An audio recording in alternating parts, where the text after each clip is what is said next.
রাত গভীর হলে কিছু গল্প জেগে ওঠে, যেগুলো শুধু শোনার জন্য নয়, অনুভব করার জন্য।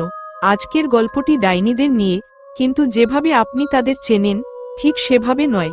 অন্ধকারে লুকিয়ে থাকা তাদের জীবন, অজানা মন্ত্র, অসম্পূর্ণ মৃত্যু আর ভয়ের উত্তরাধিকার নিয়ে এই গল্প। এটি কোনো রূপকথা নয়, কোনো কল্পনাও নয়, এটি এক প্রাচীন লোককথা, যা প্রজন্মের পর প্রজন্ম ফিসফিস করে বেঁচে আছে। আপনি যদি এই গল্প শুনতে শুরু করেন, তাহলে সাবধান, কারণ ডাইনিদের রহস্যময় জীবন সবসময় মৃত্যুর দিকে যায় না, কখনো কখনো তা আপনার কল্পনার ভেতরেই বাস। বাংলার এক অজানা প্রান্তে ছিল এক গ্রাম, কালনাপুর। মানচিত্রে যার নাম নেই, লোকমুখে শুধু একটাই পরিচয়, ডাইনিদের গ্রাম। দিনের বেলায় গ্রামটি সাধারণ মনে হলেও সূর্য ডুবে গেলে কেউ আর জানালার বাইরে তাকাত না, কারণ তারা জানত রাত নামলেই ডাইনিরা জেগে ওঠে। প্রায় 100 বছর আগে এই গ্রামেই জন্ম নিয়েছিল এক মেয়ে, মায়া। জন্মের দিনই গ্রামের শ্মশানে সব আগুন নিভে গিয়েছিল। তার চোখ ছিল অস্বাভাবিক কালো। কেউ বলতো ওর চোখে মৃত্যু লুকিয়ে আছে। মায়া বড় হতে হতে অদ্ভুত ক্ষমতার অধিকারী হয়। সে আগুন ছুঁয়ে পুড়ত না, রোগ ছুঁয়ে সেরে যেত, আর মৃতদের নাম সে শুনতে পেত। স্বপ্নে মায়ার জীবনে আসে এক রহস্যময় নারী, কালরাত্রি মা। লোকেরা বলতো তিনি অর্ধেক মানুষ, অর্ধেক আত্মা। রাতের অন্ধকারে কালরাত্রি মা মায়াকে শেখাতেন রক্ত দিয়ে মন্ত্র লেখা, হাড় দিয়ে ভবিষ্যৎ দেখা, মৃত আত্মাকে বেঁধে রাখা। সবচেয়ে ভয়ঙ্কর শিক্ষা ছিল ডানে ইশারা করা, উল্টো হাতের তর্জনী। ডাইনি কখনো মরে না, তারা রূপ বদলায়। ডাইনি হওয়ার শেষ ধাপ ছিল একটি বলিদান। মায়াকে বেছে নিতে হয় তার সবচেয়ে প্রিয় মানুষকে। সে কাঁদে, চিৎকার করে, কিন্তু অন্ধকার তাকে গ্রাস করে। পরদিন সকালে গ্রামের পুকুরে ভাসতে দেখা যায় একটি মৃতদেহ, তার চোখ খোলা, মুখে ভয়ের চিহ্ন। সেই দিন থেকে মায়া আর মানুষ ছিল না। বছরের পর বছর কেটে যায়, ডাইনিরা একে একে হারিয়ে যেতে থাকে। কেউ বলে তারা মারা গেছে, কিন্তু গ্রামে যারা বেঁচে ছিল তারা জানত সত্যিটা। ডানে ইশারা করা, উল্টো হাতের তর্জনী। ডাইনিরা মরে না, ডানে ইশারা করা, উল্টো হাতের তর্জনী। তারা আত্মা হয়ে ফিরে আসে। রাতে শ্মশানের পাশে যারা যেত তারা শুনত আমরা এখনো আছি। আমি একজন অনুসন্ধানকারী, ভুতুরে জায়গা নিয়ে ভিডিও বানাই। কালনাপুরের গল্প শুনে আমি সেখানে যাই।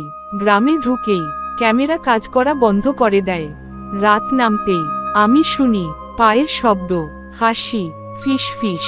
এক বুড়ো নারী বলে, ডাইনির রহস্য জানতে এসেছ? মৃত্যু এখানকার সবচেয়ে সহজ পথ। রাতে আমি স্বপ্ন দেখি এক নারী, কালো চুল, লাল চোখ। সে বলে, আমি মায়া, তুমি আমাদের গল্প শুনবে, তারপর আমাদেরই একজন হবে।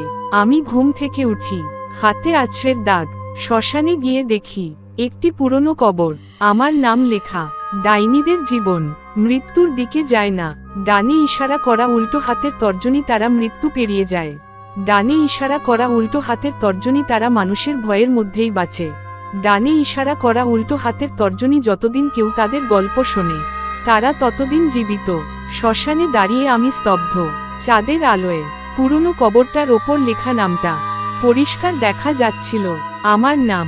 আমি নিজেকে বোঝাতে চাইলাম এটা নিশ্চয়ই কাকতালীয়, কিন্তু তখনই পেছনে থেকে কেউ ফিসফিস করে বলল, তুমি অনেক দেরি করে এসেছ। আমি ঘুরে তাকালাম, কেউ নেই, কিন্তু মাটিতে নতুন পায়ের ছাপ। গ্রামের সবচেয়ে পুরনো বাড়িটাই। আমি ঢুকে পড়ি। ভেতরে ধুলো, হাড়, শুকনো ফুল, আর একখানা বই, চামড়ার মলাটে লেখা, বন্ধ বই, রক্তবেদ। বই খুলতেই আঙুল কেটে যায়, রক্ত পড়তেই পাতাগুলো নিজে নিজেই উল্টাতে থাকে। একটি লাইন পড়ে আমার শিরদাঁড়া ঠান্ডা হয়ে যায়। যে আমাদের গল্প শোনে সে আমাদের ডাকে, যে আমাদের ডাকে সে আর একা থাকে না। রাত 3:11। ঠিক তখনই বাতি নিভে যায়। ঘরের কোণে একটা অবয়ব, লম্বা চুল, মাটিতে ছুঁই ছুঁই। সে ধীরে ধীরে মাথা তোলে। চোখ নেই, শুধু কালো গর্ত। সে বলে, তুমি আমাদের নাম উচ্চারণ করেছ। আমার গলা দিয়ে শব্দ বেরোয় না। পরদিন ভোরে এক বুড়ো আমাকে থামায়। সে বলে, কালরাত্রি মা মানুষ ছিলেন না, তিনি ছিলেন প্রথম ডাইনি। মৃত্যুকে যিনি বন্দী করেছিলেন তার কথা অনুযায়ী ডাইনিদের শক্তি আসে অসম্পূর্ণ মৃত্যু থেকে। তারা মরার সময়ে শেষ নিঃশ্বাস ছাড়ে না, তাই তারা এই জগৎ আর ওই জগতের মাঝখানে আটকে। সেই রাতেই আমি শুনতে পাই নাম ধরে ডাক, আমার মায়ের গলা, আমার বন্ধুর হাসি, কিন্তু আমি জানি তারা কেউই এখানে নেই। ডাইনিরা মানুষের স্মৃতি ব্যবহার করে, কারণ সবচেয়ে শক্তিশালী জাদু হলো ডানে ইশারা করা, উল্টো হাতের তর্জনী, নস্টালজিয়া আর অপরাধবোধ। বাড়ির এক কোণে একটা ভাঙা আয়না, আমি তাকাতেই প্রতিবিম্বটা দেরিতে নড়ে। সে আমি নই। সে হাসে আর বলে, তুমি আমাদের দেখতে পাচ্ছ, কারণ তুমি ধীরে ধীরে আমাদের মতো হচ্ছ। আমার চোখের নিচে কালো দাগ, চুল পড়ছে, আমি আর আগের আমি নই।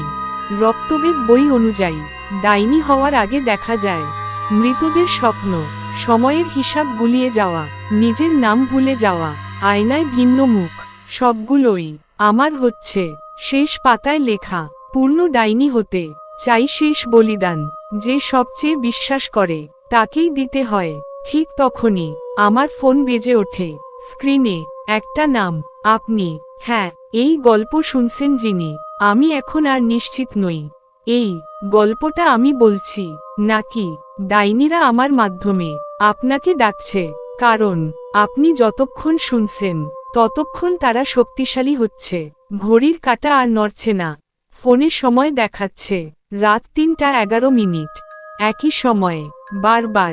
আমি জানি এই সময়টাই ডাইনিদের, এই সময়টাই যখন তারা সিদ্ধান্ত নেয় কে থাকবে কে যাবে। আমি বাইরে বেরিয়ে দেখি কালনাপুর গ্রাম আর নেই, না ঘর, না রাস্তা, না মানুষ। চারপাশে শুধু কুয়াশা, আর কুয়াশার ভেতর অনেকগুলো ছায়া। সবাই একসাথে ফিসফিস করে, একজন চাই, একজন চাই। কুয়াশা চিরে মায়া সামনে আসে, কিন্তু এবার সে তরুণী নয়। তার শরীর, হাড় আর ছায়ায় গড়া, চোখের জায়গায় জ্বলন্ত অন্ধকার। সে বলে, আমরা গল্প নই, আমরা প্রক্রিয়া। আমি জিজ্ঞেস করি, কিসের প্রক্রিয়া?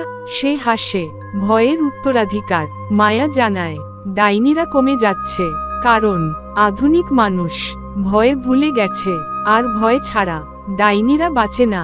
তাই তারা খোঁজে ডানে ইশারা করা, উল্টো হাতের তর্জনী, যারা ভয় নিয়ে খেলে। ডানে ইশারা করা, উল্টো হাতের তর্জনী, যারা ভয় শোনায়। ডানে ইশারা করা, উল্টো হাতের তর্জনী, যারা ভয় বিশ্বাস করে। আমার মতো মানুষ। রক্তবেদ গ্রন্থের শেষ নিয়ম, ডাইনি হতে চাইলে তাকে নিজের অস্তিত্ব মুছতে হবে, আর অন্য কাউকে এই গল্পের জায়গায় বসাতে হবে। আমি বুঝে যাই আমার জায়গা কেউ নেবে